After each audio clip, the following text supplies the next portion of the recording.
خدا کے لیے تایا جان رحم کریں مجھ پر، وہ گڑ گڑائے جا رہی تھی۔ تجھ پہ رحم کروں؟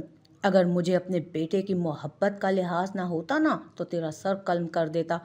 وہ غصے سے اسے گھسیٹتے ہوئے کمرے میں لے آئے تھے۔ تایا جان، وہ مزید کچھ کہتی اس سے قبل ہی اسے کمرے میں ایک طرف دھکیل کر دروازہ بند کر دیا گیا تھا۔ شام کو گھر کے وسیع باغ میں سب لوگ اکٹھے تھے۔ آصف خان جو کہ اپنے بھائیوں میں سب سے بڑے تھے، ہر بات کا فیصلہ وہی کیا کرتے تھے، لہٰذا آج کی اس بیٹھک کا مقصد بھی ایک فیصلہ سنانا تھا۔ کلیم خان گاؤں کے رہنے والے خاندانی رئیس تھے۔ ان کے 4 بیٹے تھے، آصف خان، کریم خان، سہیل خان اور احمد خان۔ 2 بیٹوں کی شادی تو انہوں نے اپنے ہی قبیلے کی لڑکیوں سے کروائی تھی۔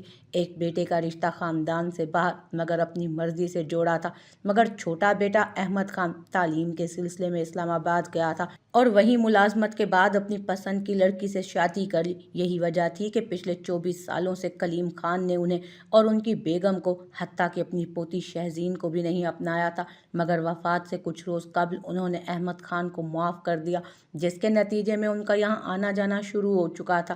3 ماہ قبل احمد خان اور ان کی بیگم شہلا نے خودکشی کر لی، جس کا ذمہ دار خاندان کے افراد نے شہزین کو ٹھہرایا اور اب اسے زبردستی اپنے ساتھ گاؤں لے آئے تھے۔ توبہ توبہ، شکر ہے کہ خدا نے ہمیں ایسی بے باک بیٹیاں نہیں دی ہیں۔ چھوٹی تائی کانوں کو ہاتھ لگاتے ہوئے بولی، بھائی صاحب، میں تو کہتا ہوں کہ اس لڑکی کا خاندان بھر کی لڑکیوں کے لیے عبرت کا نشان بنا کر پیش کریں۔ جو اس نے کیا، اس کے بعد تو اسے زندہ دفن کر دینا بھی کم سزا ہے اس کی۔ کریم خان درندگی سے بولے، ہرگز نہیں، اس لڑکی نے مجھے دھتکارا تھا، اس کی سزا یہی ہے کہ یہ میری بیوی بنے۔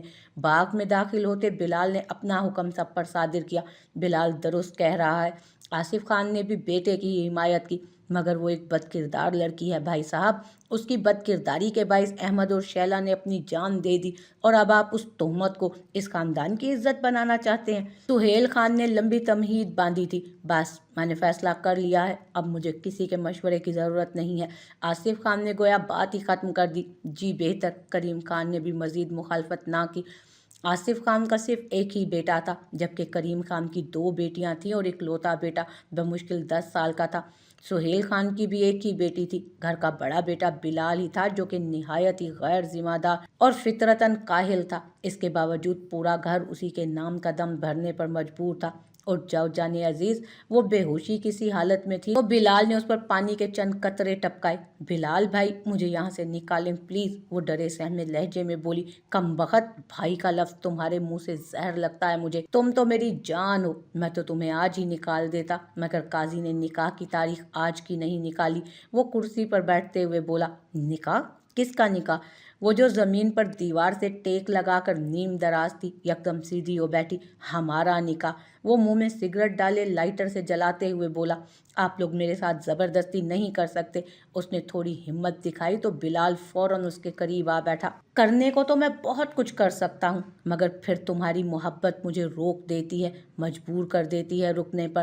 وہ اس کا دایاں کندھا تھام کر بولا، خیر، میں تمہیں یہ بتانے آیا تھا کہ آج شام ہماری مہندی ہے۔ بابا جان تو نہیں چاہتے کہ تمہیں اس اندھیرے کمرے سے نکالا جائے، مگر صرف میرے اصرار پر شام میں تمہیں یہاں سے آزاد کر دیا جائے گا۔ اور ایک آخری بات، مہندی کی تقریب میں اگر مجھے تمہارے منہ پر 12 بجتے نظر آئے تو تمہارے انجام کی ذمہ دار تم خود ہوگی۔ وہ پھر سے اٹھا اور کمرے سے چلا گیا۔ ماما، پاپا، وہ روتے ہوئے اپنے مرحوم والدین کو یاد کر رہی تھی۔ شام کو اسے کمرے سے نکالا گیا۔ صبح سے اناج کا ایک دانہ بھی اس کے پیٹ میں نہ گیا تھا اور نہ ہی اسے کسی چیز کی طلب تھی۔ حالات ہی کچھ ایسے تھے کہ بھوک پیاس سبھی اس کے لیے بے معنی ہو گئے۔ یہ لو محترمہ، یہ کپڑے پہن کر تیار ہو جاؤ۔ چھوٹی تائی کی بیٹی ہمنا نے اس کے سامنے ایک زرد جوڑا پھینکا۔ میں نہیں پہنوں گی، اس نے صاف انکار کیا۔ آرام سے پہن لو، ورنہ پھر جو تمہارا حشر ہوگا نا، اس کا تمہیں اندازہ بھی نہیں ہے۔ ہمنا کی چھوٹی بہن ارم بھی کمرے میں داخل ہوئی۔ کیا کر لیں گے آپ لوگ؟ ہاں، میری جان لے لیں گے نا؟ لے لیں، مجھے اس زندگی جینے کی کوئی چاہت بھی نہیں جس کا ہر لمحہ موت کے خوف سے گھرا ہو۔ وہ چلائی، آہستہ بولو، یہ تمہارا شہر نہیں ہے جہاں تمہارا جو بھی دل کہے بک دو گی۔ کلیم خان کی حویلی ہے یہ، جہاں لڑکیوں کو بولنے کا کوئی اختیار نہیں۔ یہ تو تمہاری خوش نصیبی ہے کہ بلال خان کا دل آ گیا تم پر، ورنہ ابھی تمہیں سنسار کیا جا رہا ہوتا، پھر تمہیں موت کا مزہ آتا۔ ہمنا اس کی ہم عمر ہی تھی، لیکن اس گھر میں پرورش پانے کے باعث یہاں کے سب اصولوں سے بخوبی واقف بھی تھی۔